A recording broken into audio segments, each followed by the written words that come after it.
ख्रिस्तामध्ये माझ्या प्रिय भाविकांनो, आज प्रभू येशू ख्रिस्त आपल्या सर्वांना नवीन जन्माविषयी सांगत आहे। त्याच्याकडे आलेल्या निकोदेमस या उच्च शिक्षित व्यक्तीला प्रभू येशू ख्रिस्त नवीन जन्म कसा घ्यायचा हे दाखवून देत आहे। नवीन जन्म घेणे म्हणजे पुन्हा या जगामध्ये जन्म घेणे असं नव्हे, तर नवीन जन्म घेणे म्हणजेच प्रभू येशूच्या दृष्टीने नवीन स्वभाव धारण करणे, आपला जुना स्वभाव सोडणे, जुन्या सवयी आणि जुन्या सवयी सोडून जुना स्वभाव सोडून जेव्हा आपण जीवनामध्ये काहीतरी परिवर्तन घडवून आणतो, आपल्या जीवनामध्ये चांगल्या सवयी आणण्याचा प्रयत्न करत असतो, तेव्हा आपला नवीन जन्म होत असतो। आपला बाप्तिस्माद्वारे नवीन जन्म झालेला आहे, पवित्र आत्म्याचं दान आपल्याला मिळालेलं आहे। परंतु कधी कधी पापामुळे किंवा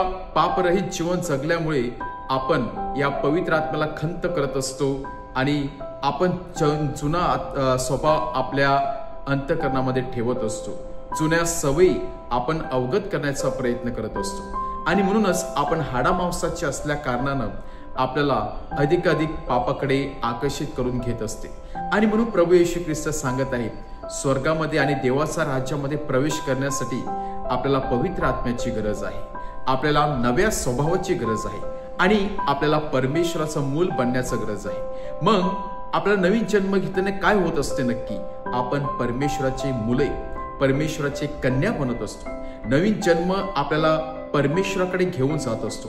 ज्याप्रमाणे योहान सांगत आहे की जेव्हा आपण प्रभू येशूवरती विश्वास ठेवत असतो, त्याच्या जवळ येत असतो, पवित्र आत्म्याद्वारे आपला बाप्तिस्मा होत असतो, तेव्हा आपला नवीन जन्म होत असतो आणि आपण परमेश्वराचे मूल व कन्या बनत असतो। आणि आज प्रभू येशू ख्रिस्त आपल्या सर्वांना हा नवीन जन्म घेऊन त्याचे मूल किंवा कन्या होण्यासाठी पाचारण करत आहे। पण त्यासाठी प्रभू येशू ख्रिस्ताने वेगवेगळे मार्ग आपल्या सर्वांना दाखवून दिलेले आहेत, जिथे आपण आपला जुना स्वभाव सोडू शकतो, जिथे आपण प्रभू येशूवरती विश्वास ठेवू शकतो आणि प्रभू येशूच्या जवळ जाऊ शकतो। एक मार्ग म्हणजे पाप निवेदन आणि पश्चातापी अंतःकरण। जेव्हा आपण खऱ्या अंतःकरणाने पश्चाताप करतो, नवीन जीवनाला सुरुवात करतो, जुना स्वभाव सोडतो, नवीन मार्गावरती मार्गक्रमण करण्याचा प्रयत्न करत असतो, प्रभू येशूच्या वचनावरती विश्वास ठेवत असतो, तेव्हा आपल्यामध्ये बदल घडून येत असतो, आपला नवीन जन्म होत असतो।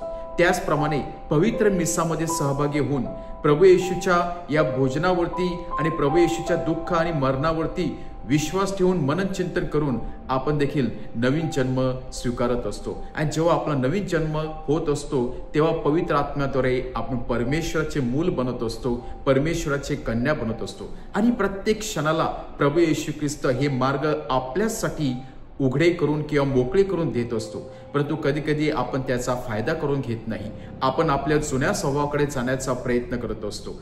आज परत एकदा प्रभू येशू ख्रिस्त आपल्या सर्वांना पवित्र आत्म्याद्वारे आणि या मार्गाद्वारे आपला जुना स्वभाव सोडून नवीन स्वभाव स्वीकारण्यासाठी आणि चांगले जीवन जगण्यासाठी पाचारण करत आहे।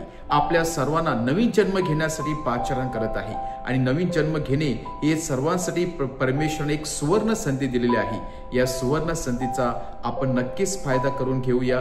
पवित्र आत्म्याद्वारे आपण प्रभू येशूच्या जवळ येऊया, आपला जुना स्वभाव सोडूया आणि नवीन जन्म घेऊन आपण परमेश्वराच्या मार्गावरती मार्गक्रमण करण्याचा प्रयत्न करूया।